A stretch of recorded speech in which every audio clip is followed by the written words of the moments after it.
Il est 11h en cette journée du mercredi 15 juillet 2020.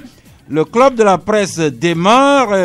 Bonjour, shalom, assalamu alaikum à vous toutes et à vous tous qui nous écoutez sur Canal FM à Lomé ici, mais également sur Radio Courtoisie à Dapaon, sur Radio Daoul à Bassa, Radio Sama FM à Niamtougou, Central FM à Sokodé, Radio Lumière à Nero, et un peu partout dans le monde sur les antennes des radios numériques Ebene Radio, Radio Gameli.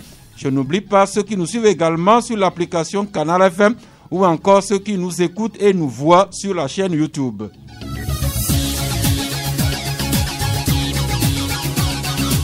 Pour cette journée du 15 juillet, nous sommes accompagnés à la technique par le duo Don Piero Gado Suleiman et Géraud Dakoucha. Et au menu aujourd'hui, nous allons aborder la normalisation qui se fait de plus en plus progressive ici au Togo, malgré la pandémie du nouveau coronavirus. Nous allons repartir à l'assaut de la sensibilisation et de la pédagogie sur les gestes barrières à la COVID-19. Et nous allons parcourir naturellement les articles de santé et éducation. Nous allons également aborder l'actualité sociopolitique et pour terminer, ou bien pour commencer plutôt, des informations de proximité.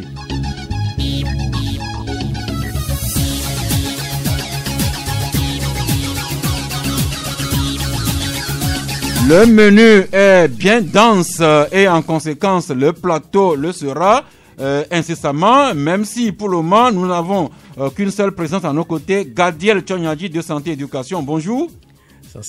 Bonjour à tous ceux qui nous écoutent, auditeurs, auditrices de Canal FM. Merci Gadiel. Je voudrais que nous saluions particulièrement quelqu'un, même si vous ne le connaissez pas. En début juillet, il a bouclé 5 ans de retraite déjà. Il va nous écouter depuis Vaughan où il prend sa retraite. Quand je fus élève au lycée de Thiévier, il était mon professeur. Et par les péripéties de l'histoire, nous nous sommes retrouvés collègues enseignants au lycée de Vaughan. Lui, c'est René Agbebavi Bolouvi. Et juste avant d'entrer en studio, il m'a envoyé un message vraiment filial. C'est pourquoi ce clin d'œil particulier, Gadiel. Oui, René, bonjour. Et bon repos. Plutôt Monsieur Bolouvi, c'est notre professeur. Ah bon, ok, d'accord. Puis moi aussi, j'avais déjà enseigné, donc c'est un collègue. Je pense qu'on peut s'appeler par nos petits noms. Alors, Monsieur Bolouvi, comme ça l'exige, bonjour à vous et puis bon repos pour votre retraite. Merci également. Une grande dame, docteur de son état, ophtalmologue, que j'ai rencontré hier dans la soirée. Madame, si vous nous suivez, vous avez le salut amical et fraternel du club de la presse. Eh bien, Gadiel, c'est une tradition que nous démarrions le club de la presse par une pensée du jour. Et aujourd'hui, c'est une sagesse qu'on rencontre un peu partout, au Japon, aux États-Unis, en Indonésie, mais également dans notre pays ici, selon les régions. Et la sagesse dit ceci: si ce n'est pas à vous, ne le prenez pas. Si ce n'est pas bien, ne le faites pas. Si ce n'est pas vrai, ne le dites pas. Et si vous ne savez pas, taisez-vous. Je reprends pour vous, Gadiel. Si ce n'est pas à vous, ne le prenez pas. Si ce n'est pas bien, ne le faites pas. Si ce n'est pas vrai, ne le dites pas. Et si vous ne savez pas, taisez-vous. Ces phrases-là, ces vers, on les retrouve dans tous les pays et à toutes les époques. Tout à fait. Je pense que c'est des vers qui donnent ce brin de sagesse que toute personne doit exprimer dans sa vie. Être juste, dire la vérité.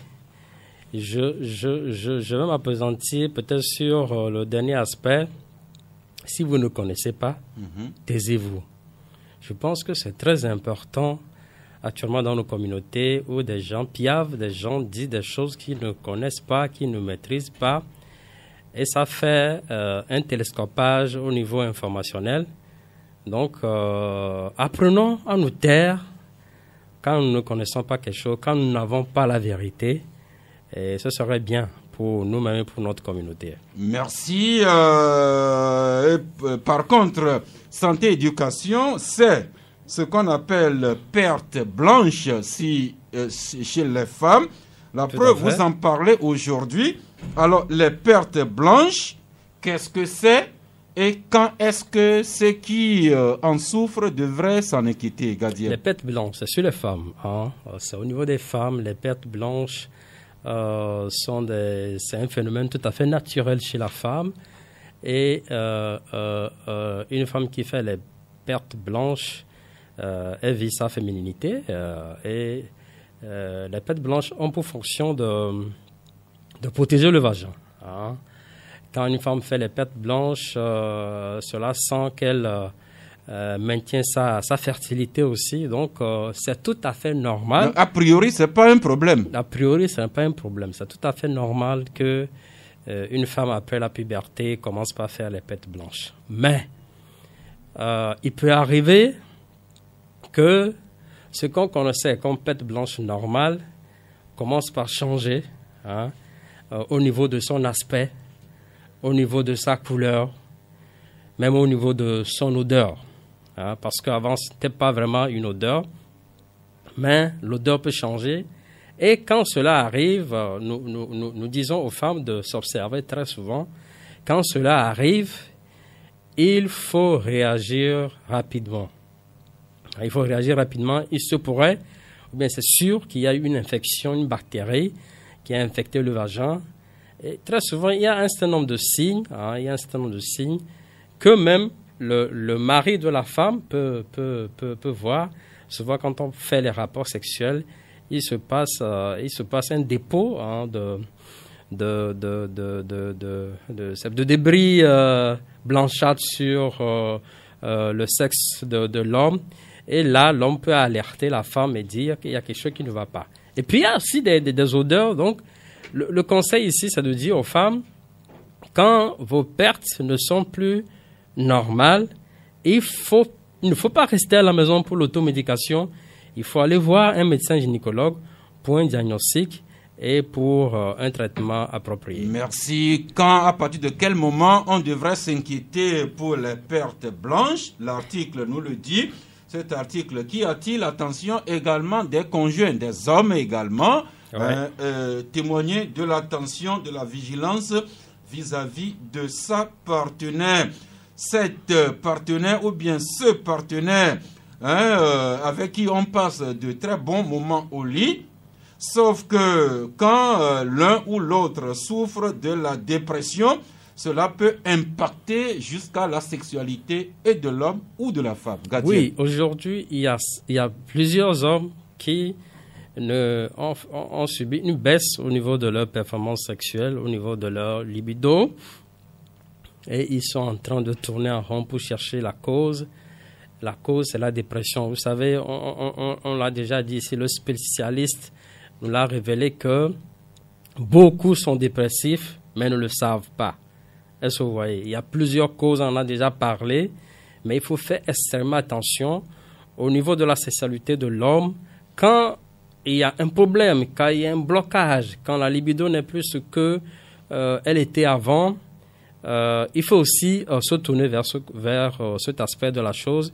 Est-ce que ce n'est pas une conséquence de la dépression? La dépression venant peut-être de la vie professionnelle, venant des difficultés de la vie. Et là, il faut consulter. Il faut consulter un spécialiste qui va aider à sortir de cette dépression pour retrouver sa sexualité normale. Merci. Les impacts de la dépression du conjoint ou de la conjointe sur les performances sexuelles du couple, c'est à découvrir à la page 6 de Santé Éducation. Mais restons toujours dans le lit, qu'on dorme seul ou bien à deux. Quelles sont les positions que nous devrions adopter au lit pour bien dormir et soulager la colonne vertébrale. Oui, surtout pour les gens de grande taille comme quelqu'un dans ce studio. Oui, la colonne vertébrale, vous savez, ça, très souvent, on pense que c'est juste la position debout ou bien la position assise. Non, aussi la position couchée. Hein. Quand on se couche, si vous voyez certaines personnes se coucher, c'est terrible. Hein. Et c'est des formes pas possibles, courbées par-ci, par-là. Et non, ça crée des problèmes au niveau de la colonne vertébrale.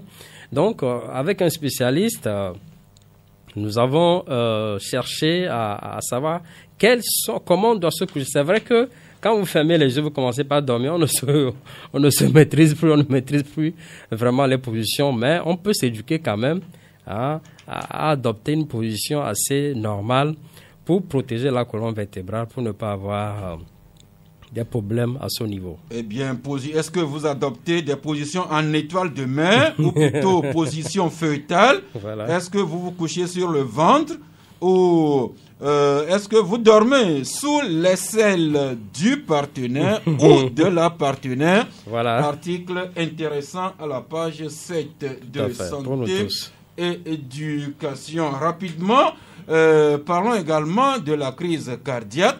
Santé et Éducation qui revient sur la pédagogie. Et il y a des aliments ici que vous nous déconseillez avec vigilance. Absolument, absolument. Vous savez, la crise cardiaque, on sait que la cause directe, c'est le blocage de l'artère par un caillot. Donc, l'oxygène ne circule plus vers le cœur et il y a problème. Là, mais on sait que la crise cardiaque est une conséquence d'un certain nombre de maladies comme l'hypertension, comme le diabète. Et l'une des causes lointaines, c'est la mauvaise alimentation. Alors, aujourd'hui, le message il doit être clair. Vous savez, les problèmes cardiovasculaires au Togo ont atteint un point très, très inquiétant. Donc, ceux qui sont des hypertendus, ceux qui sont des diabétiques, ceux chez qui on a diagnostiqué un problème cardiaque, qu'ils se méfient de ces aliments transformés. Qu'ils se méfient. C'est vrai, c'est beau, c'est succulent sur la langue, mais eux, ils doivent faire un effort pour les éviter au maximum et se tourner vers la consommation naturelle, la consommation bio. Non seulement ceux qui souffrent ou bien ceux qui pourraient souffrir de crise cardiaque, qui devraient surveiller leur alimentation, mais vous nous déconseillez à nous tous la malbouffe. Ces aliments fabriqués à dose industrielle, les fast-food, qui sont là sur votre page, des aliments dont raffole notamment la jeunesse, mais vous les déconseillez. Mais pourquoi, Gadiel? Parce que la plupart de ces aliments sont dénudés de nutriments. Hein. C'est beau, c'est succulent, mais il n'y a pratiquement rien dedans. Plutôt, ce que vous allez récolter, c'est des additifs, des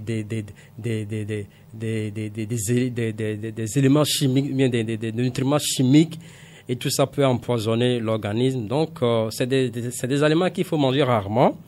Hein. La malbouffe, c'est devenu le style aujourd'hui dans le monde entier, et c'est ce qui constitue une des causes de la hausse des maladies cardiovasculaires. Donc, nous sommes dans la dynamique de la prévention. Mais ceux qui sont au niveau de la maladie, qu'ils évitent à aller vers des complications en adoptant plutôt une bonne attitude alimentaire. En d'autres termes, nous mangeons chez nous à la maison, ou bien on va chez des amis qui nous préparent des plats du terroir, ou si on a les moyens, on va dans un restaurant gastronomique pour manger bien, oui, et pour préserver notre santé. Rappelez ce que quelqu'un a dit depuis l'Antiquité, que notre alimentation soit notre médicament. Notre premier médicament. Qui avait dit ça? Le père de la médecine. Voilà. Merci. Le père de la médecine qui nous enseigne que notre alimentation soit notre médicament. Fabrice Patom-Petesi de Le Libéral, bonjour. Bonjour à toi, Sas. Bonjour à tous ceux qui nous écoutent et bonjour aux collègues ici présents. Merci. Joël Kossi-Vignon, égard de Fraternité, bonjour. Bonjour Sas, bonjour aux fidèles et bonjour tout le monde. Merci.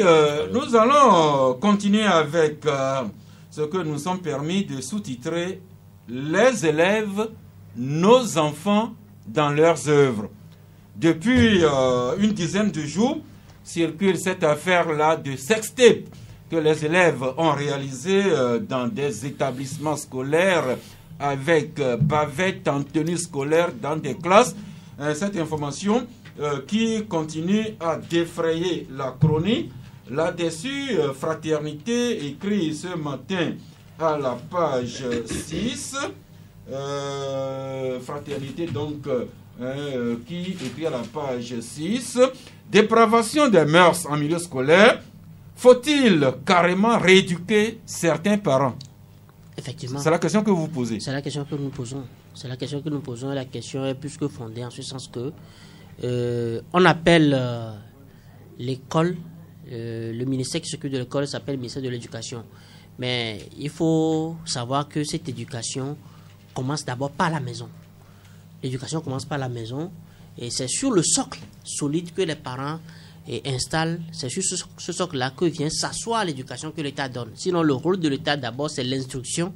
Et si l'éducation n'est pas très bien polie, on le polie, comme on le disait, on le sort de la pierre taillée à la pierre polie. Donc, il revient aux parents d'assumer leurs responsabilités. Ces enfants-là que vous voyez, quand vous fouillez très souvent, 90%, ils ont des problèmes d'éducation à la maison. Il y a un encadrement qui a manqué parce que, c'est vrai, on comprend qu'il est du devoir des parents de courir pour assurer la survie des enfants. Mais nous assistons à un phénomène où, vous voyez même le phénomène des crèches que nous avons aujourd'hui, où déjà, à 2 mois, le parent démissionne, confie l'enfant carrément, délègue l'éducation de l'enfant à une tierce personne qui ne le fait pas en tant avec l'amour paternel, mais il le fait pour le lucre. Mais nous voyons dans ces écoles privées, la loi interdit le téléphone portable dans les écoles privées. Mais il y a de ces parents qui vont voir les écoles privées pour dire ils n'ont pas le temps de discuter avec leurs enfants, c'est pas un téléphone qui sont en contact avec les enfants, donc on les autorise à utiliser le téléphone. Alors, une chose est de courir et de chercher le bien-être des enfants, mais on ne va pas partir de la maison à 4 heures et revenir à 0 heure et demander à ce que l'État s'occupe de l'éducation de ces enfants-là. Oui, Joël, je vous comprends, mais sauf qu'il y a des obligations professionnelles. Le papa qui travaille, la maman, même nourrice qui travaille, s'ils n'ont pas les moyens de prendre un ou des domestiques, alors ils sont contraints de déposer leur bébé de quelques mois à la crèche, le temps qu'ils aillent travailler. Oui, mais ça, c'est un choix. Il faut faire un choix. Il faut faire un choix dans la composition même du couple, et il faut faire des sacrifices. Vous voyez aux États-Unis par exemple, mais il y a les deux parents travaillent, mais ils s'entendent pour qu'on dégage du temps pour s'occuper des enfants. Mais là, ici, on copie à tort. Mais tout le monde a la tête en l'air. On n'a pas le temps pour les enfants. Les enfants ne reconnaissent même plus. Ils n'ont plus l'amour paternel. Et bien, c'est ce que ça donne. Je reconnais ça, ce que dans le lot, il y a de ces enfants qui ont eu le meilleur encadrement, mais leur degré de vie s'est tellement élevé que ça échappe aux parents. Mais le plus gros lot, c'est la conséquence de la démission des parents. Et donc, il faudra rééduquer ces parents-là. J'ai toujours parlé ici, j'ai toujours défendu ici le principe de la nécessité de reconstruire un nouveau citoyen togolais. Il faut qu'on reconstruise un nouveau citoyen togolais parce que l'enfant n'est que le modèle du parent. Par la maison. Et cela commence par la maison. Nous avions la chance au village. La famille, ce n'était pas seulement papa et maman, mais la grande famille, les tantes, les oncles, les cousins, les cousines. On a grandi dans tout ça. Et puis, au-delà de la famille, il y a toute la société, le quartier, et maintenant l'ère moderne. Les églises même participent à l'éducation sociale, les associations, les ONG, puis l'État. La question qui se pose à chacun de nous, Fabrice, Joël a touché un point qui vous interpelle également, c'est cette mesure portant interdiction de l'usage des téléphones portables dans nos établissements scolaires. C'est le gouvernement qui a pris cette mesure. Eh bien, vous demandez où est-ce qu'on en est quand on voit nos élèves, nos enfants réaliser ces travers-là en tenue scolaire dans les écoles avec leur téléphone portable.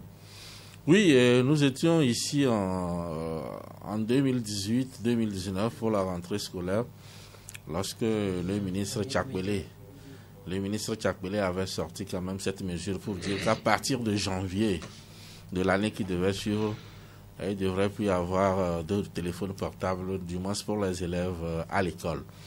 C'est vrai que la mesure avait fait beaucoup de bruit et ça fait couler beaucoup d'encre de salive. Alors aujourd'hui, je crois que ce qu'on a vécu ces derniers temps avec les vidéos réalisées par les élèves relance un peu le débat. Je ne dis pas que c'est le portable qui a occasionné ça, mais je crois que si c'est parti sur la toile et que ça fait le tour du monde jusqu'à faire des émules dans d'autres établissements, c'est que quelque part l'instrument qui a servi à filmer a contribué à quelque chose, même s'il faut punir. Ça a permis aussi de révéler l'identité de ceux qui l'ont fait. Parce que comme on le dit, l'adolescence, la crise d'adolescence, et puis ce qu'on voit, ça date pas d'aujourd'hui.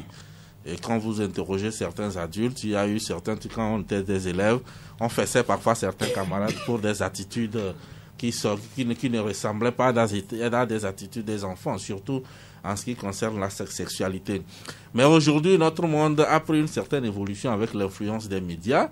Les enfants, ils ont des téléphones portables où ils peuvent télécharger ou du moins aller voir des films pornographiques sur ces téléphones portables et imiter. Alors qu'à l'époque, à une certaine époque, il y a 20 ans ou 30 ans, ce n'était que quelques familles qui avaient rarement un poste téléviseur blanc et noir. Alors qu'aujourd'hui, tout le monde a l'image, a la vidéo pratiquement dans sa main. Et donc, le fait de filmer cela, je crois que quelque part, Joël a parlé tout à l'heure des parents, de la responsabilité des parents. Oui, on ne peut pas rejeter tout sur les parents, mais aujourd'hui, je crois que les adultes également n'ont pas joué leur rôle.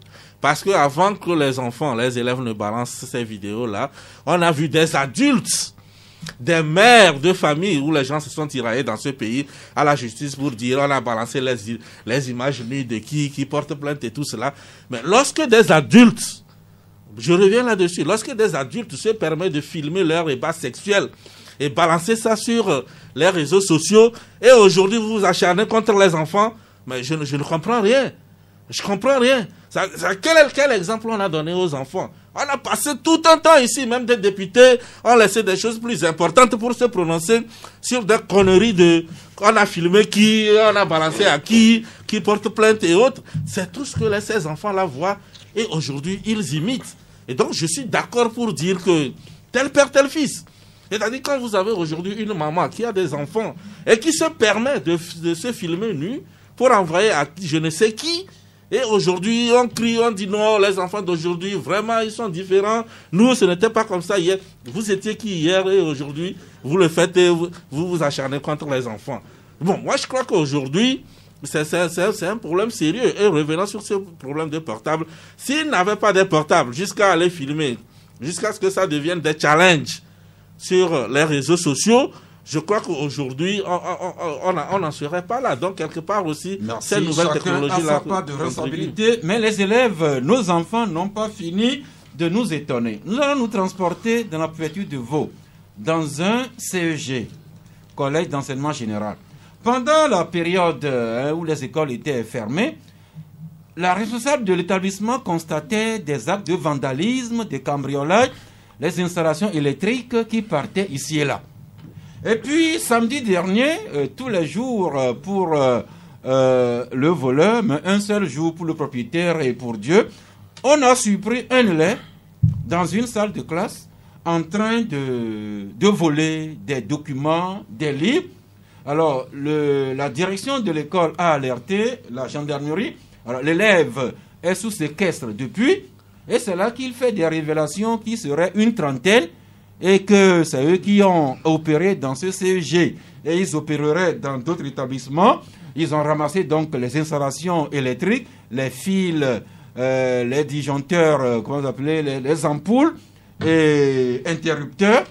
Ils ont également ramassé des livres, des romans, et la perquisition a permis de trouver ces éléments-là et ces documents au domicile de leurs parents. Alors, cela pose le problème de l'enfant ou bien des enfants indélicats, mais aussi du ou des parents qui ne surveillent pas assez leurs enfants et qui tolèrent que des enfants viennent emmagasiner à leur domicile des objets volés. Fabrice?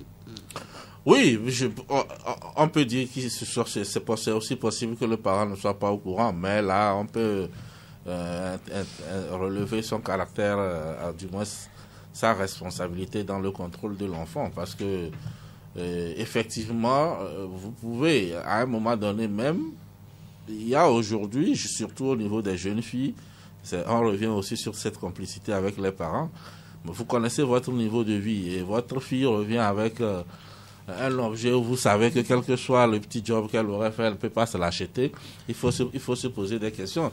C'est de la même manière lorsque vous avez un garçon qui à un moment qui n'a que peut-être 200 francs comme petit déjeuner et qui change des chaussures, qui change des portables, qui porte des boucles d'oreilles, je ne sais quoi, à un moment donné, ça doit interpeller le parent pour qu'il fouille autour de l'enfant pour voir exactement d'où est-ce qu'il prend cet argent, quelles sont ses sources de revenus, alors qu'on sait qu'il ne fait aucun travail. Donc, à ce niveau, je crois que effectivement les parents doivent jouer un rôle, parce qu'ils sont, si déjà à cet âge-là, ils s'organisent en gang pour aller cambrioler les établissements. Leur propre établissement. Leur propre établissement. Ça voudrait dire que nous sommes en train de construire des citoyens très très dangereux pour demain. Parce qu'aujourd'hui, c'est des petits livres, ils volent pour aller vendre à 500 francs.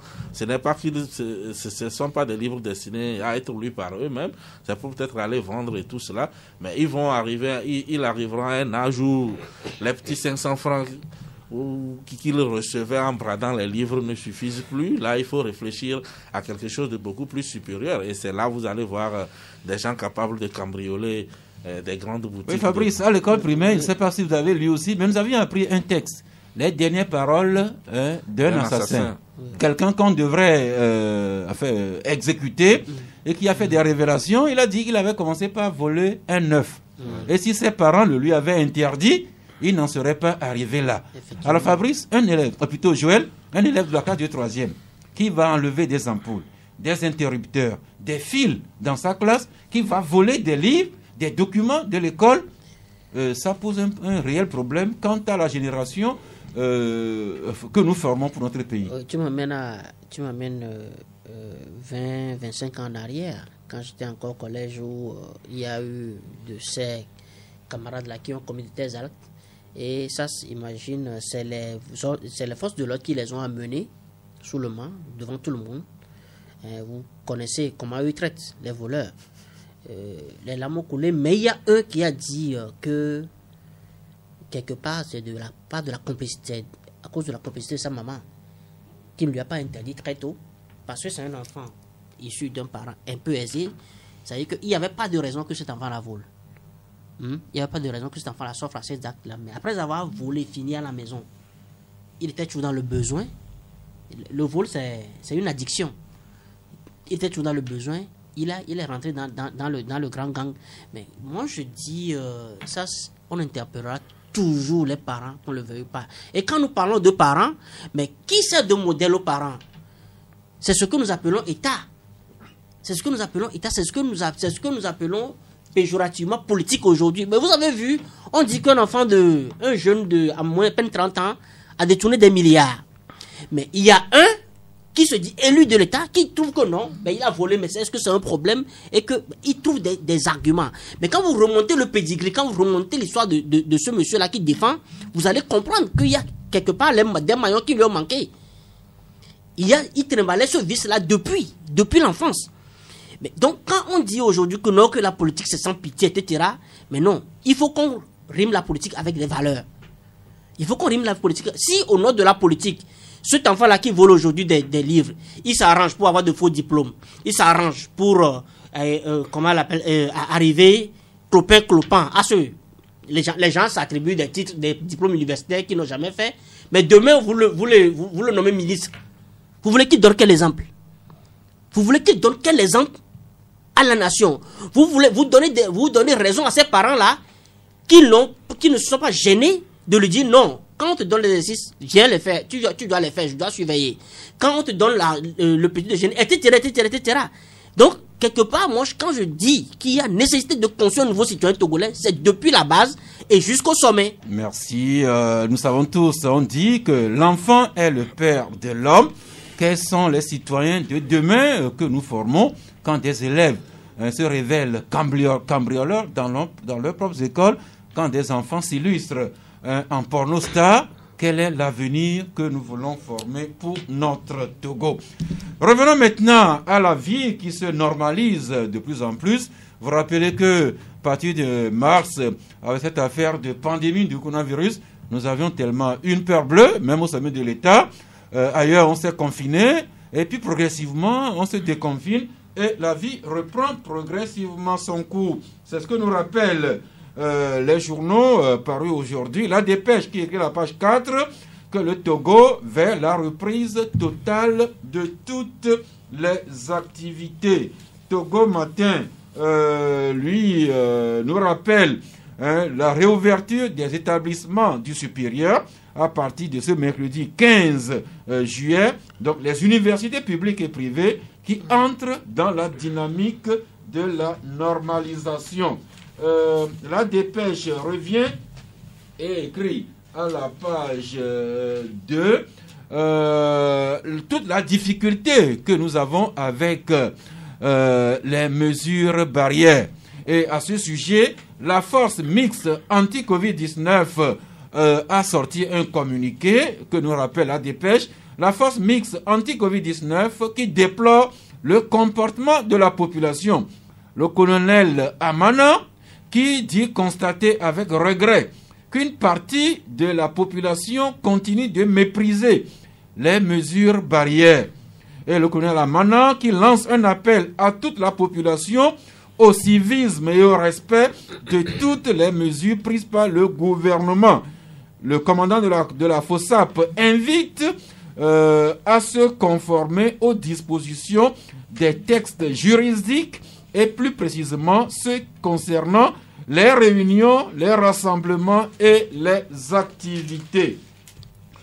Liberté aussi qui écrit à la page 5 que depuis ces derniers jours, le port de masque, les contrevenants au port de masque sont désormais amendés. Alors, il circule sur les réseaux les copies des amendes, je crois, de 3 000 francs infligées à ceux qui ne portent pas la bavette. Et ce matin, je ne sais pas d'où vous êtes venus, mais chez moi, depuis Sabado jusqu'ici, en passant par Yerenawe, on voit la force publique de plus en plus présente sur le terrain. Ailleurs, à mes endroits, les policiers, gendarmes et militaires qui rappellent avec fermeté à ceux qui sont dans la rue de porter les bavettes, ce qui est quelque part une bonne chose. Et à l'occasion, Gadiel, Santé Éducation, vous revenez sur l'importance du port des bavettes, des cache-nez, et vous nous donnez surtout des conseils pratiques comment porter les masques. Alors dites-nous d'abord, Gadiel, nous ici au studio, les deux techniciens qui nous accompagnent. 1. Est-ce que nous portons les masques? 2. Est-ce que nous les portons bien? Sans complaisance, Gadiel. Oui, c'est ça un peu l'enjeu du port des masques. Et nous tous au studio ici, nous avons nos masques. Sinon, joli qu'il a mis au menton.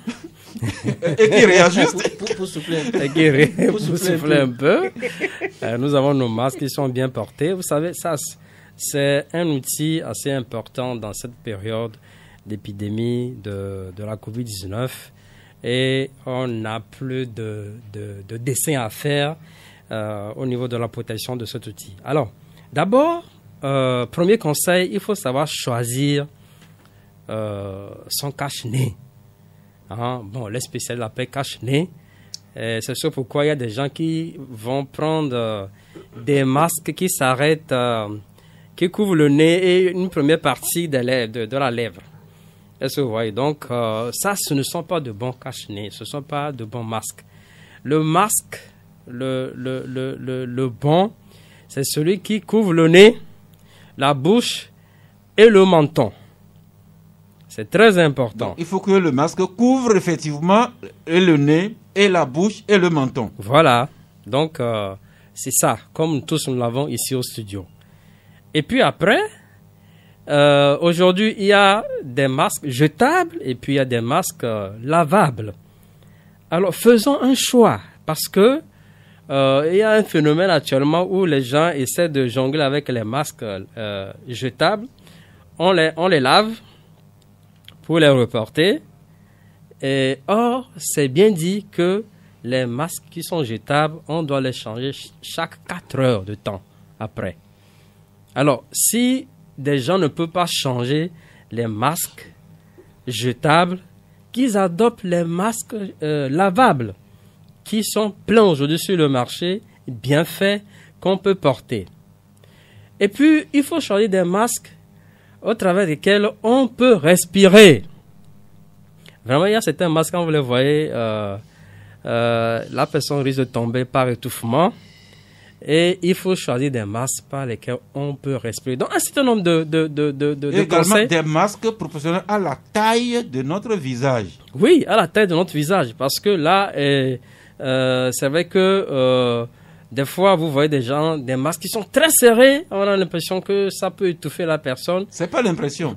Ce matin, j'ai vu quelqu'un, il parlait d'une voix vraiment nasalisée, ce qui n'était pas son habitude. Voilà, donc sûrement il allait acheter un masque qui n'est pas son masque, mais il a forcé à le porter. Donc, un certain nombre de conseils par rapport au port de masque. Le masque, s'il vous plaît, est un outil important en cette période de pandémie pour notre protection. Donc, on ne doit pas aller normalement aux amendes. Depuis quelques jours, si les éléments de la FOSAP vous surprennent dans la circulation et que vous ne portez pas de bavette, alors on vous inflige une amende et ailleurs même on vous garde jusqu'à ce que vous achetiez un cache-nez que vous portez. Mais c'est quand même une réalité que le cache-nez peut se révéler un peu d'inconfort pour nous. Certains allèguent même que porter la bavette peut aller jusqu'à impacter leur hygiène dentaire. Alors, Santé Éducation, vous avez approché une dentiste, docteur Odette Faguignon, qui se prononce.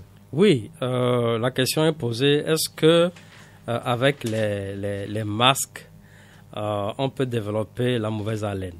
Alors, la question est posée à la spécialiste qui répond, qui donne un certain nombre de conseils, beaucoup de conseils sur le port de masque et qui conseille que ceux qui ne se reconnaissaient pas cette mauvaise haleine dès le départ, avec le port de masque aujourd'hui, ils peuvent le savoir parce que la plupart de la respiration, on sent cela et quand on parle, on peut sentir notre haleine. Donc ceux qui ne se savaient pas souffrir de la mauvaise haleine peuvent le savoir par le port de masque et ils doivent rapidement aller en consultation. Mais la question en ce qui concerne, est-ce que le port de masque peut amener à développer la mauvaise haleine? La spécialiste a donné une réponse assez juste. Il faut savoir d'abord choisir son masque. Et le jeu se trouve au niveau du masque jetable.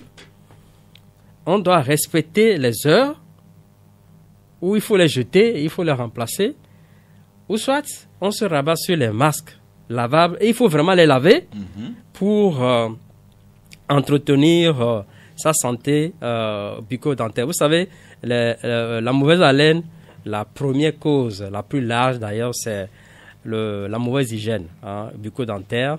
Et puis les autres, c'est par rapport à un certain nombre de maladies. Donc, si nous avons une bonne hygiène bucco-dentaire, je pense que, et nous adoptons le masque adéquat, il n'y a pas de quoi s'inquiéter par rapport à la mauvaise haleine. Merci. Donc, le port de masque est obligatoire au Togo. C'est le gouvernement qui l'a sorti et depuis ces derniers temps, si on vous surprend dans la rue ou dans les lieux publics, que vous ne portez pas votre masque, on vous inflige une amende, ça commence par 3 000 francs CFA, on vous garde encore là jusqu'à ce que vous l'acquériez.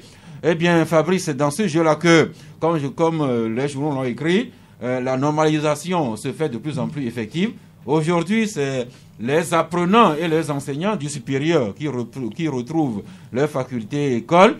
À partir de vendredi, c'est les mosquées, églises et temples qui seront réouverts. dans quelques jours, on annonce la réouverture des frontières aériennes.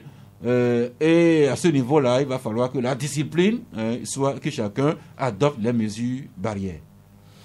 Oui, c'est l'idéal que les mesures barrières soient respectées, puisqu'une chose est sûre, aujourd'hui, ce n'est pas parce que tout va mieux qu'on prend toutes ces dispositions-là, mais c'est que on est arrivé à la conclusion selon laquelle on ne peut indéfiniment pas rester dans nos coins pour le restant de notre vie. Il faut gérer ça comme les autres maladies et puis l'éviter. Malheureusement, si quelqu'un l'attrape, il sait aussi ce qu'il faut faire rapidement. Et donc, je crois que ce que les agents de sécurité font aujourd'hui, il y a eu quand même un travail de pédagogie pendant longtemps. Et donc, aujourd'hui, si on en est arrivé là, tout le monde comprend quand même que on ne peut pas toujours compter sur la discipline des uns et des autres. Il fallait quand même quelque part qu'il y ait une épée de Damoclès qui plane sur la tête des gens avant qu'ils ne s'exécutent. On l'a vu ici avec le port de casque. Et entre-temps, on avait fait un débat ici, on demandait s'il fallait rentrer dans le code pénal pour voir c'est quoi la sanction, la prison et tout cela. Je crois que 3000, avec obligation d'acheter une bavette en même temps, puisque on a senti cette connivence également entre les forces de sécurité et ceux qui vendent les bavettes dans le coin de rue. Puisque quand on prend quelqu'un rapidement, ça fait une bonne affaire pour la petite vendeuse ou le petit vendeur de bavettes qui s'approche déjà parce qu'il sait que la sanction finira par l'achat d'une bavette. Donc j'ai bien aimé cette collaboration et on espère que ça amènera les uns et les autres à vraiment respecter cela, surtout dans les milieux où il y aura du monde, comme l'université ou dans les amphis. On a commencé par les élèves, on n'a pas encore le bilan par rapport à l'ouverture des classes. Qu'est-ce que ça donne? Est-ce qu'il y a des contaminés? S'il y en a, c'est combien? Est-ce que les mesures barrières sont respectées? Tout ça, là, je crois qu'il faut le savoir et que c'est la discipline.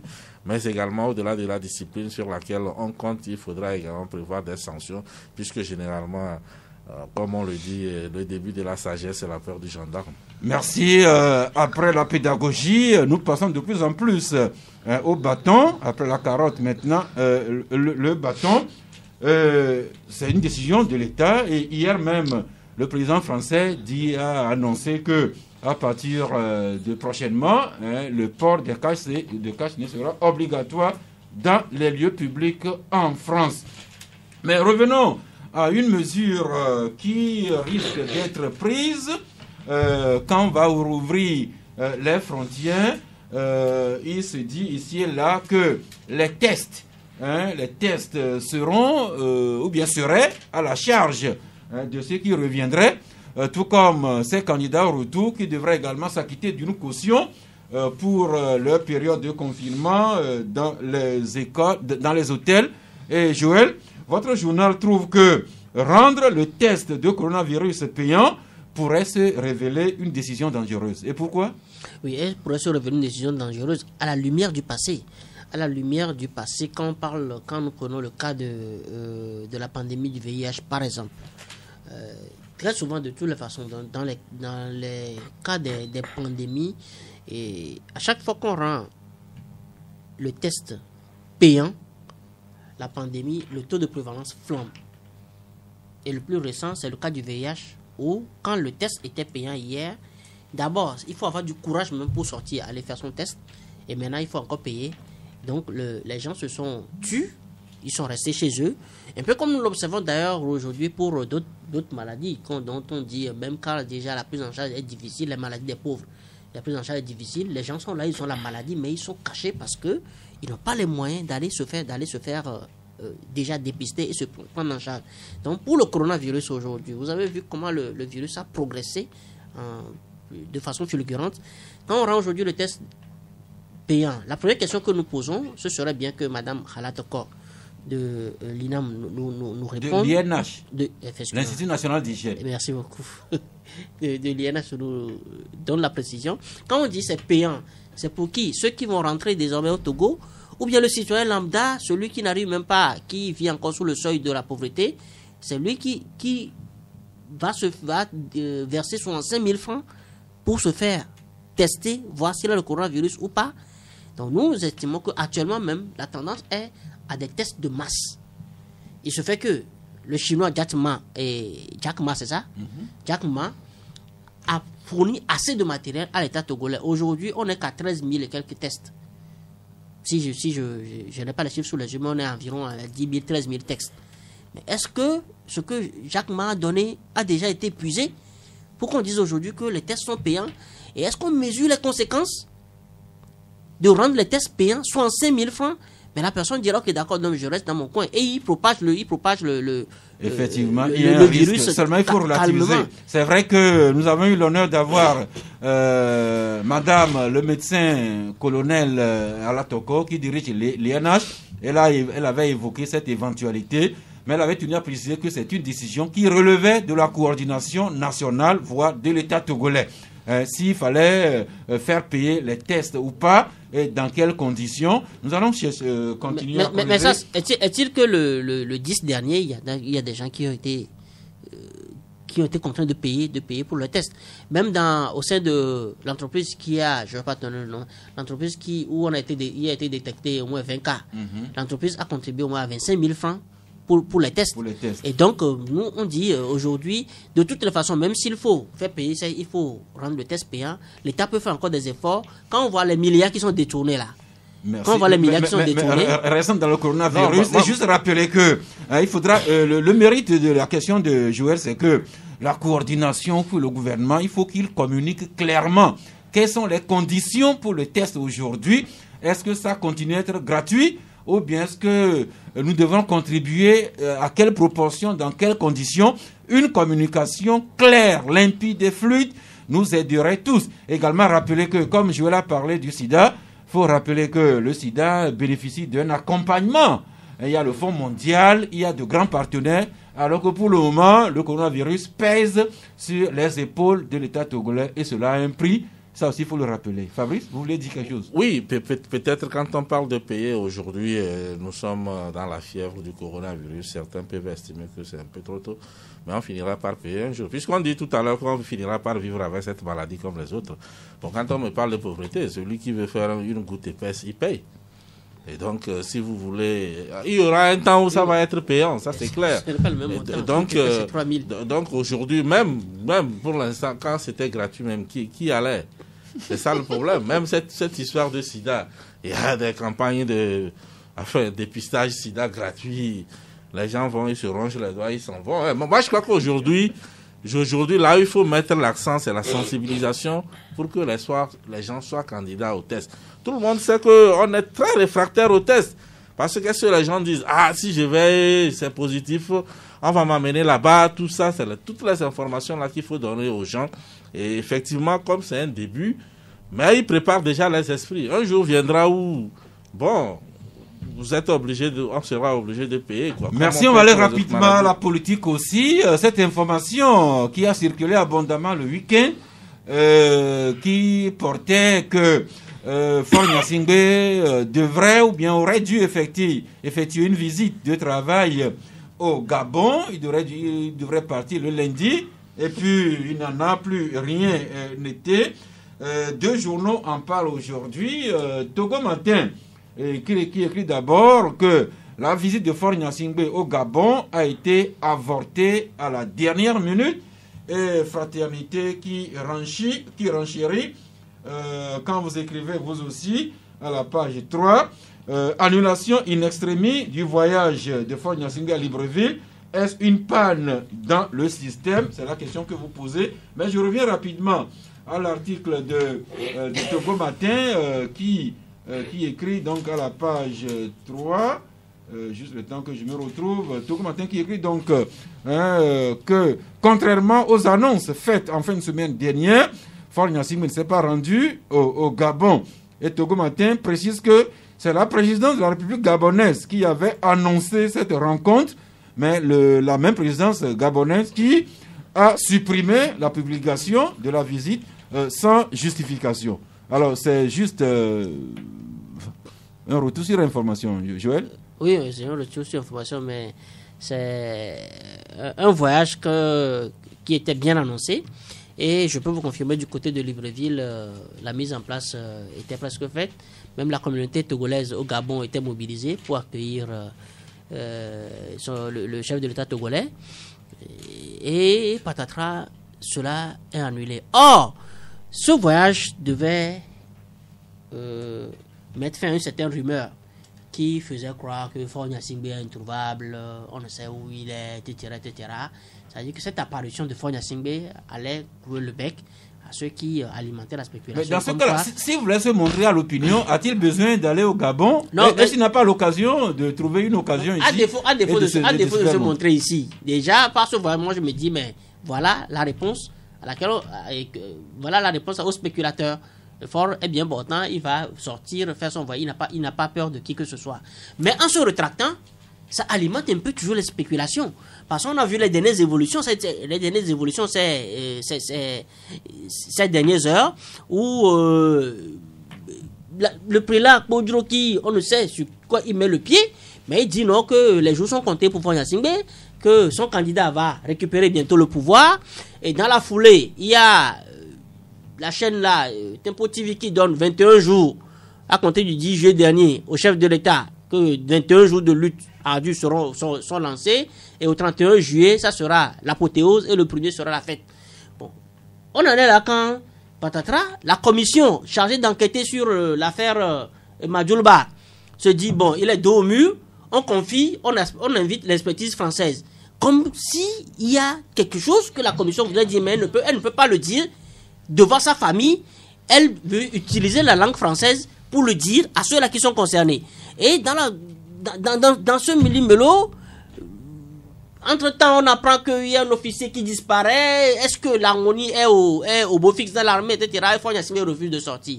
Moi, je dis, à sa place, de toutes les façons, si moi j'étais son conseiller, j'allais lui dire de ne pas sortir, parce que avec tant d'instabilité, tant de spéculation autour, ton fauteuil est menacé, donc ne sort pas. Donc, bon, nous, on estime qu'en refusant d'aller, en avortant le voyage présidentiel, on a l'impression qu'il y a une panne dans le système, et c'est normal pour chef de boy, c'est normal qu'il reste sur place pour voir, ben attends, il faut que je règle les choses avant de savoir si je dois bouger ou pas. Merci. Pour ce qui est de l'expertise française que le Togo sollicite dans l'enquête sur la mort de Madjoulba, nous apprenons que c'est juste une entraide judiciaire, un protocole d'accord qui existe entre l'État togolais et d'autres pays comme la France, où on sollicite cette entraide judiciaire pour que le dossier avance d'autant plus rapidement. Alors, oui, je voulais, cette histoire de Faure a disparu, on ne voit plus Faure. Généralement, on constate que c'est les mêmes qui alimentent la rumeur, la polémique, et ce sont ces mêmes finalement qui finissent par trouver également où il était. On finira par vous dire un jour, non, c'est la présidence même qui a organisé ça pour une communication et tout cela et autres. Je crois que c'est des rumeurs, on a l'habitude de les avoir dans ce pays. Et bon, finalement, après on se jette la pierre qui avait commencé, tout ça là et autres. Donc moi je crois qu'il faut vraiment pas prêter attention à ce genre de trucs. Parce que si quelqu'un a peur de son fauteuil, à l'époque... des manifestations du PNP ici, Faure faisait le tour du pays, il sortait, il revenait. Alors aujourd'hui, tout le monde sait que pratiquement tous les chefs d'État sont cloués chez eux. Par rapport à la pandémie, c'est maintenant les gens commencent par sortir. Est-ce que c'est suffisant pour alimenter une rumeur pareille? Moi, je crois. Merci. Ainsi en est-il de Faure Gnassingbé. Maintenant, d'Abrimo Kodjo, de sa dynamique. Focus Info qui se demande, mais où est passé Agbouyoumé Kodjo? C'est la question qui passe un peu partout. La dépêche lui écrit que l'histoire se répète pour Agbouyoumé, avec un rappel sur 2002, au moment où Agbouyoumé avait sorti un document sur le RPT, puis dans les heures qui avaient suivi, il avait disparu. La dernière fois également, il avait publié un élément vidéo, audio plutôt, et par après, il a disparu. Est-il au Togo, comme l'a laissé entendre Mme Adjamango Johnson, ou bien a-t-il franchi les frontières? Et comment, dans ce cas? C'est un ensemble de questions auxquelles moi, je n'ai pas de réponse. Togo Matin écrit, lui, à la page 3, contestation post-électorale, écrit Togo Matin, une dynamique Podro à plusieurs vitesses. L'article dit qu'au moment où certains de la dynamique acceptent de répondre à la convocation de la justice, d'autres réclament un règlement politique de l'affaire post-électorale, d'autres encore préfèrent se cacher et d'autres encore recourent à la justice de la CEDEAO. Et la dépêche qui revient à la page 7 et écrit donc la dépêche à la page 7 qui publie le communiqué des avocats de Agboyome. Le collectif des avocats d'Agboyome Kodjo demande à l'État togolais de suspendre l'instruction de l'affaire Agboyome en attendant la décision de la Cour de justice de la CEDEAO. Même information que nous donne Liberté. Et quant à vous, le libéral, vous dépassez la dynamique Kodjo, vous vous intéressez à toute l'opposition togolaise que vous invitez à revoir sa copie.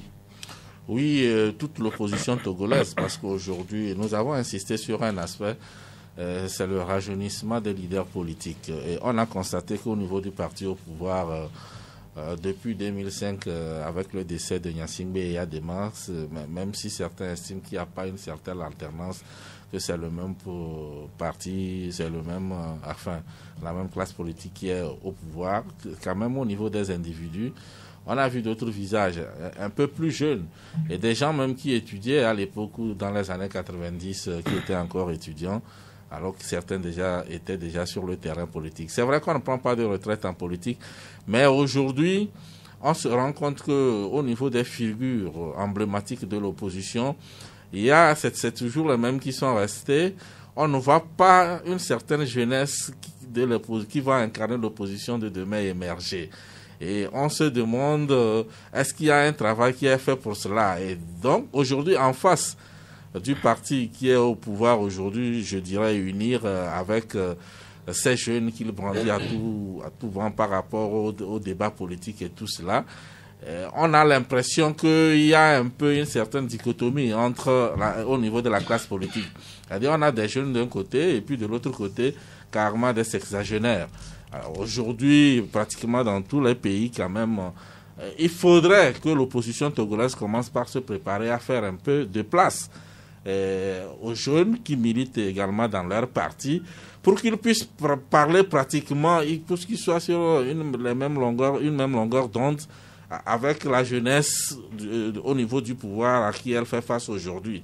Et on se rend compte effectivement que les gens sont toujours les figures des années 90 sont restées toujours dans la même logique. Et on ne voit pas de changement dans la manière de faire. On reprend toujours les mêmes choses et puis après on refait les mêmes constats, c'est-à-dire les mêmes coalitions, ça démarre de la même manière, ça finit de la même manière et tout cela. Et nous pensons qu'aujourd'hui, il y a quand même des jeunes au sein de l'opposition qui ont eu comme modèle ceux qui sont toujours là aujourd'hui et à qui il faudra vraiment faire place dorénavant, pas pour qu'ils aillent créer d'autres partis, parce que quand c'est comme ça, la mayonnaise ne prend vraiment pas.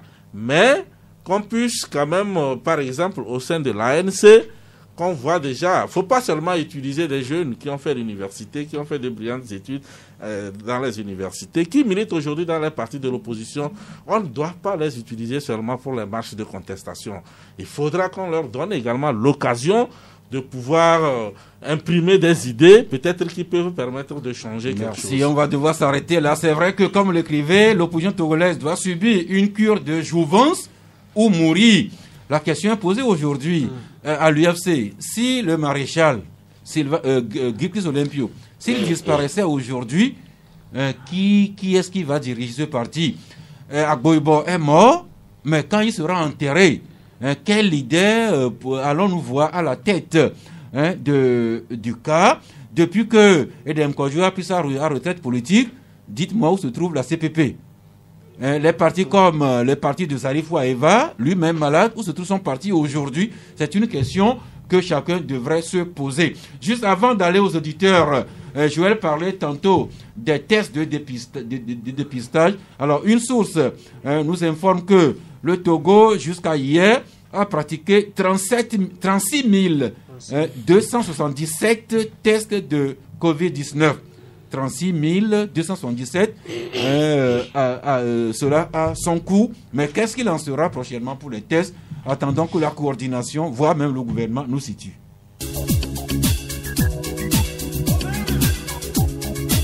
Eh bien, la parole est à vous. Nous comptons sur vous pour diversifier vos interventions sur tous les sujets développés aujourd'hui.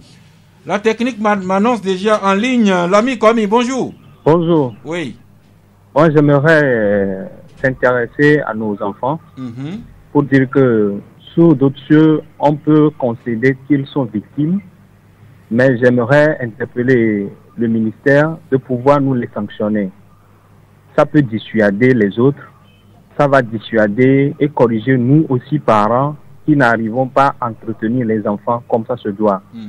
Un enfant sanctionné, ça veut dire que moi, parent, j'ai perdu beaucoup de choses sur l'éducation de l'enfant pour l'année concernée. Et pour les autres élèves, ça servira de leçon. Deuxième approche, j'aimerais interpeller aussi la HAC, qui est un outil de régulation des médias.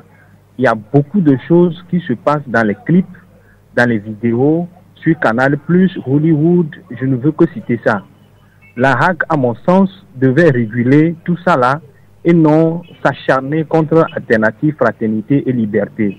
Bonne émission à vous. Bonne écoute à vous aussi. Nous passons maintenant à l'ami Pelé. Bonjour. Bonjour. Oui. Bon, je salue le plateau et je voudrais bondir sur les ports de Cache-nez. Oui. Je suis d'accord que c'est une bonne chose. Mais ce qui se passe sur le terrain, ce matin, au carrefour Novici, il y a un militaire qui était là-bas et à côté de lui, il y a 7 policiers autour de là-bas. Et le militaire, il prend l'argent de ceux qui n'ont qu'à porter le cache-nez. Il dit 3 000 francs, si vous lui donnez 500 francs, il prend ça, il met ça là. Il m'a pris 500 francs. Il m'a demandé 3 000 francs, il m'a pris 500 francs. Et je lui ai demandé de me donner un reçu, il m'a dit de dégager. Bon, est-ce que ce sont les policiers, c'est le rôle des policiers ou bien c'est le rôle de la gendarme ou bien des militaires? La FOSAP est composée de policiers, gendarmes et militaires. Et donc, ça dit on prend l'argent et on met ça dans la poche. En principe, donc, on devrait vous donner un reçu si vous payez les 3 000 francs de l'amende. Et quand on paie, il n'y a pas de refus provisoire pour les 500 francs. Bon, concernant ce que vous dites, ce que Fabrice dit, que le RPT a rajeuni sa classe, il a rajeuni quelle classe? Ce sont des anciens ténors qui sont là, au sous, et envoient des jeunes.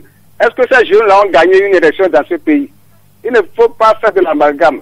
Il faut que le RPT... Mais l'ami Pelé, est-ce que vous suivez les élections législatives, du moins, depuis 2007 au Togo? C'est-à-dire qu'il faut instaurer la démocratie. Le RPT n'a jamais instauré la démocratie au Togo. Il ne faut pas compter sur les élections, ces élections-là. On vous dit, ces élections législatives qui sont passées, quand on a demandé de changer la constitution... Merci l'ami Pelé, nous vous avons écouté. Nous passons maintenant à notre ami Waris. Bonjour. Bonjour, monsieur Serge. Oui, depuis Azaoun. Effectivement, je dis bonjour à toutes ces personnes qui vous entourent là-bas sur le plateau. Monsieur Serge, pardon, nous avons la peine à vous capter à l'intérieur cette fois-ci. Oui. Donc, si vous me le permettez, vous pouvez me rappeler les sujets évoqués sur vos antennes là-bas en quelques secondes. Bon, là, nous manquerons de temps pour le faire, mais je vais passer votre doléance aux techniciens de la direction. On va faire en sorte que vous nous écoutiez beaucoup plus fluidement prochainement. Merci beaucoup. Je suis désolé pour aujourd'hui. Merci beaucoup. Oui. Passez une bonne journée. Merci. Nous passons maintenant à notre ami Kofi. Bonjour. Oui, bonjour, monsieur Sass. Oui. Oui, je vous remercie pour tout ce que vous faites pour la nation. Moi, bon, j'ai une doléance. C'est par rapport à l'émission, c'est une émission que j'adore, mais des fois le service fait que je n'arrive pas à suivre. J'ai tenté de télécharger les audios sur l'internet, mais je n'arrive pas à avancer. Si vous pouvez mettre ça sur votre site pour qu'on puisse avoir par après, ça me fera plaisir. Merci. Les techniciens, surtout Géraud Dakoucha, dont c'est le boulot, ils vous écoutent. Allez sur le site de Canal FM, je crois savoir que l'émission est disponible. Merci à vous pour votre bienveillance, votre sollicitude. Le suivant déjà, bonjour. Bonjour monsieur Sass. Oui, c'est monsieur? C'est Joe. Joe? Oui. Ok, nous vous écoutons. Au fait, moi, je voulais intervenir sur le cas des élèves. Moi, j'ai remarqué que depuis qu'on a interdit cette histoire de... Excusez-moi si je parle la terme de châtiment corporel, ça a créé, je ne sais pas, un semblant de familiarité entre les enseignants et ces élèves-là. Aujourd'hui, par exemple, il n'y a plus de respect envers les enseignants. Les enseignants ne peuvent plus dire quoi que ce soit aux élèves pour qu'ils puissent écouter. Si les parents n'arrivent pas à éduquer, je me rappelle, avant, si les parents n'arrivaient pas à éduquer les enfants à la maison, c'est à l'école qu'on doit donner ce type d'éducation. Mais je vous donne juste un exemple. Moi, ma fille, par exemple, elle a commencé le corps juste parce que l'enseignant l'a effrayé avec un bâton à la maison. Elle me force même à la ramener vite à l'école. Donc, si au niveau du ministère, ils peuvent peut-être commencer par fermer un peu cette histoire-là et remettre nos enfants. Donc, vous optez pour le retour du bâton? Si on veut éviter les blancs, mais les blancs, ils ont ça dans leur geste. Merci. Les experts en pédagogie apprécieront. Merci beaucoup. Nous passons maintenant à Zokenine. Bonjour. Bonjour, Sache. Oui. Pour ce qui concerne le sexe des enfants, bon, je pense que c'est une réalité. La différence entre nous, les animaux, c'est la raison. Si je prends mon cas personnel, ça ne fait pas école, mais je peux donner un exemple, si vous permettez la technologie. Vous dites tout simplement, moi, mon papa a fumé. C'est trop mal. Moi, je savais que c'était trop mal. Chad Zoukenine est parti. Il va revenir, mais déjà quelqu'un d'autre qui est en attente. Bonjour. C'est l'ami Kokou. Ouais, bonjour monsieur Sall. Bonjour Kokou. Je salue le plateau. Je voudrais poser une question premièrement à monsieur de santé éducation. Je voudrais savoir, lui demander, est-ce que quelque part, lorsque on voit le comportement de nos enfants aujourd'hui, qu'est-ce que tu dis concernant ces recherches en domaine de la science? Sinon, sur le terrain religieux, on nous brandit que la Bible a prévu tout ça, là, que tous ces mauvais comportements de nos enfants, nous devons vivre ça. Est-ce que, je voudrais demander, est-ce que ce n'est pas ce que les enfants, au moment où ils sont dans le ventre, ce que nous faisons, qu'ils voient ou bien quoi? Ok, santé éducation va vous répondre. Oui. Une autre question? À monsieur Fabrice ou bien qui est avec vous. Je voudrais demander, lorsqu'on réclame sur tous les toits, il faut le renouvellement de la classe politique. Je voudrais demander, est-ce que c'est le problème que le peuple a? C'est parce qu'il n'y a pas le renouvellement de la classe politique qu'on n'organise pas des élections transparentes. C'est ce que je voudrais demander. Merci. Les deux questions sont notées. Ils vous répondront incessamment. Oui, ok, Fabrice. Est-ce que les enfants ne nous imitent pas déjà depuis le ventre de leur maman? Bon, vous savez, ce qui s'est passé avec les élèves dans les écoles, c'est un scandale. Nous sommes dans un monde de scandale. Donc, il faut gérer cela. C'est un autre scandale de notre société. Il faut gérer. Et on doit gérer cela. C'est ce que moi j'ai à dire à mon ami. Merci. Voilà. L'auditeur suivant déjà qui est en ligne. Bonjour. Allô, Sylvain? Oui. Bonjour. Et monsieur Sass, bonjour. Oui, allez-y. Je dis bonjour aux invités. Et monsieur Sass, pour nos enfants là, ça craint le lendemain. Vraiment, le lendemain semble sombre. Parce que même avant sur la TVT, quand on montre ces genres d'images, on les cache. Mais présentement, dans les feuilletons, vraiment, ça, moi, souvent, mon enfant, quand il voit ça, il change. Il fait semblant de changer, mais il a déjà l'image dans la tête. Avant, la TVT cache ces images. Quand un film passe et arrivé à ce niveau, il cache l'image. Mais maintenant, franchement, il faut sensibiliser les médias. Même dans les, comment l'appelle, dans les clips. Donc, comme l'auditeur présent l'a dit, il faut que la hack régule mieux les médias et les clips. Il faut sévir. Merci beaucoup. Même les clips qu'on nous montre à la télé, là, ça c'est pas ce que nous on a vécu. Merci. Ok, merci. Mais c'est quand même vos enfants qui font ça. Oui, en attendant l'auditeur suivant, oui, il est déjà en ligne. Bonjour. C'est je qui reviens. Allô? Oui, allô? Oui. C'est Zoukeni qui revient. Voilà, je donnais un exemple palpable. Vous savez, Oui. mon papa fumait très mal, comme je vous le disais. Mon grand-père, j'étais dans la même pièce, sur le même lit avec lui. Il fume un bâton de cigarette avant de se coucher. Lorsqu'il se met dans le lit. Et j'étais à côté. Plusieurs années, ce n'est pas ce que c'est pas dit, mais j'ai jamais fumé ça, si je vous dis la vérité. Les gens me connaissent pour ça. Donc, c'est pour dire que c'est un faux exemple de dire que c'est parce que les papas ont fait et qu'il va falloir qu'on le fasse. Les enfants qui sont coupables de cet acte, je demande pour ceux qui sont adultes au moins 6 mois de prison pour savoir ce que c'est que aussi le mal. Ceux qui ne sont pas encore adultes, au moins 3 mois à la brigade des enfants. Merci. C'est comme ça. Merci. Mais ces prérogatives reviennent au juge si jamais l'affaire atterrissait à la justice. Nous prenons le dernier auditeur aujourd'hui. Bonjour. Ça, c'est Gérard. Gérard. Oui, merci. Depuis Bekota. Oui. Eh bien, allez-y. Bon, et par rapport aux enfants, s'il vous plaît, je vois que nous copions trop l'Occident. Alors que l'Occident envoie des experts pour voir comment nos parents ont été éduqués. Et que la population, partout où on passe, on dit merci aux Africains. Mais aujourd'hui, on nous envoie des conventions aussi, pendant que eux, ils veulent copier ce que nous faisions. Et le bâton, mais on ne nous tuait pas. On ne peut que essayer de corriger pour que ça aille mieux.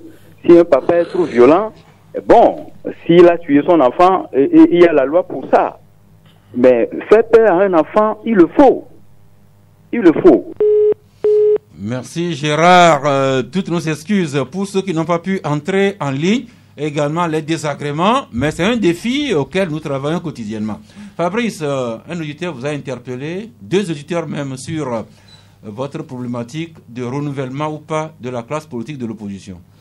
Oui, moi je continue toujours dans ma logique. C'est une analyse que j'ai faite, il faut la lire et comprendre ce que je dis. Je dis et je persiste que aujourd'hui, il y a un certain renouvellement qui se fait du côté du pouvoir en ce qui concerne ceux qui incarnent aujourd'hui les visages du parti au pouvoir. Et je dis en face, on a toujours l'impression que c'est les mêmes, ces figures emblématiques là des années 90 qui continuent toujours par traîner leur boss sans résultat. Et derrière, on ne voit pas quand même une certaine envie de faire la promotion des jeunes. Et quand on me dit non que à unir, par exemple, les vieux sont toujours là, ils envoient les jeunes. Oui, justement, que les vieux de l'opposition soient toujours là et qu'ils mettent aussi parfois, donnent l'occasion aussi parfois à certains jeunes de régler certaines situations. Je ne dis pas que tous les vieux sont morts à unir, ils sont là. Mais si au moins ils ont compris que maintenant il faut envoyer nos jeunes au front, il faudra aussi que du côté de l'opposition on commence par penser à ça. Et je le dis, je le répète, je connais des gens, des amis avec qui j'ai fait l'université. S'ils sont entrés en politique, ce n'est pas pour faire les marches. C'est pas pour exhiber les muscles. La politique, oui, il y a les muscles, parfois il faut marcher et autres, mais parfois aussi il faut d'une certaine réflexion. Mais l'autre question que l'auditeur pourrait se poser, est-ce que c'est parce que l'opposition n'arrive pas à renouveler sa classe dirigeante que l'alternance n'intervient pas au Togo? Ce que moi je suis en train de dire, je fais une analyse sur les images qui incarnent aujourd'hui la classe politique togolaise. Et je me dis, si aujourd'hui, ceux qui ont quand même une certaine expérience au sein de l'opposition, ils ont toujours dénoncé certaines choses, mais ils n'apportent pas un certain résultat. Maintenant, qu'est-ce qu'ils veulent? Que celui qui est en face apporte le pouvoir sur un plateau d'or? Je n'en sais rien. Mais ce qui est sûr, ce dont je suis certain, c'est que quelque part, il faut les méthodes qu'ils ont utilisées dans les années 90. Je ne suis pas sûr que ces méthodes-là sont aujourd'hui d'actualité. Et vous n'allez pas me dire que le RPT UNIR utilise les mêmes méthodes. Ce ne sont pas les mêmes méthodes, même si c'est le même parti. Aujourd'hui, il y a des gens différents. Justement, donc, forcément, quelque part, il faut commencer par préparer une jeunesse. Si certains ne sont pas d'accord avec vous, d'autres vous soutiennent. Un auditeur qui dit qu'il n'a pas pu entrer en ligne, mais il soutient le développement que Fabrice fait sur le sujet. Mais c'est regrettable parce que même à unir, moi je dirais même que le fait que les barons unis refusent de céder la place, et ça empêche également l'alternance au sein de la classe politique opposante. Parce que si je vois, vous prenez ces messieurs de 70 ans 70 ans, qui s'accrochent encore à des portefeuilles ministériels, quand vous les voyez, vous voulez qu'ils discutent avec eux.